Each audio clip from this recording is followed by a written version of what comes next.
So I don't have to live in shame. I don't have to live in fear. I don't have to hide. I don't have to deny my sin. I can run broken and failing as I am and know that there's cleansing for me. There's forgiveness for me.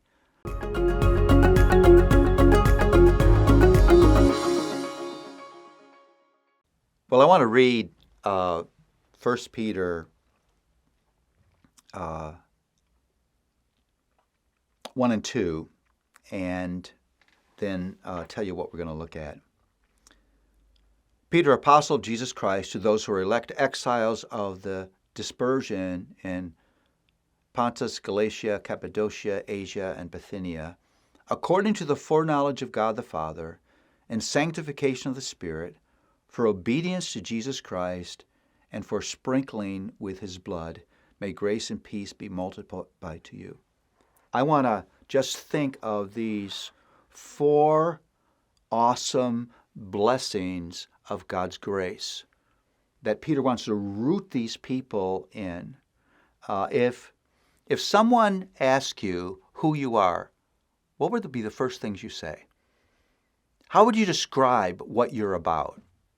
How would you describe why you do what you do? Well, here's Peter's description.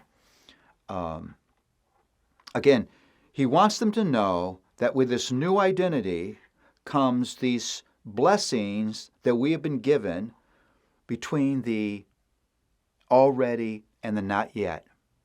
Now, if you get a hold of these blessings, they can quiet your worry, quiet your fear, quiet your discouragement, quiet your shame, quiet your aloneness, quiet those feelings of being overwhelmed.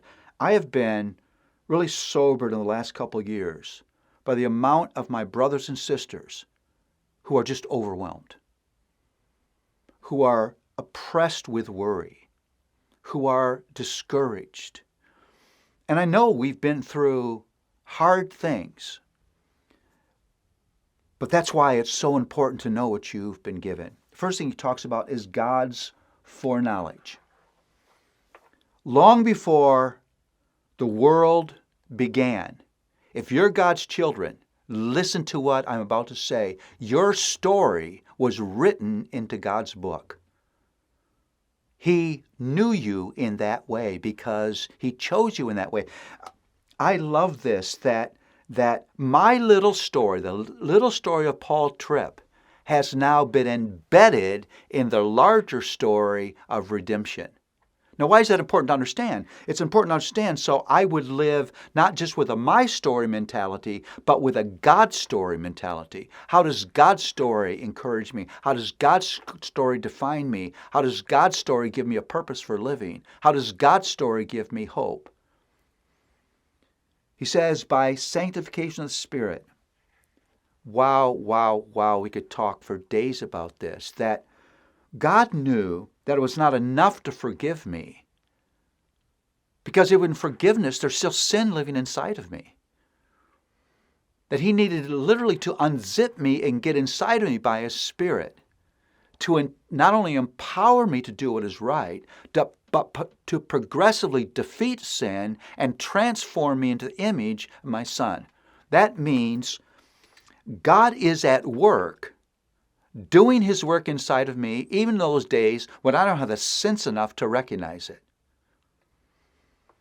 God's active for your spiritual benefit. In obedience to Christ, that I've been given a purpose. I've had right and wrong defined for me, but not only that, I've been given the power to obey.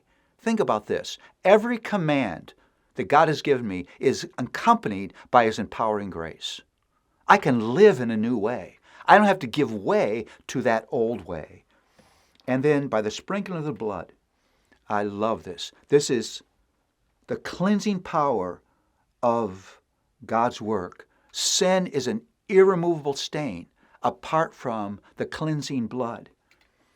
So I don't have to live in shame. I don't have to live in fear. I don't have to hide. I don't have to deny my sin. I can run broken and failing as I am and know that there's cleansing for me. There's forgiveness for me Don't ever resist confession. Don't ever resist conviction.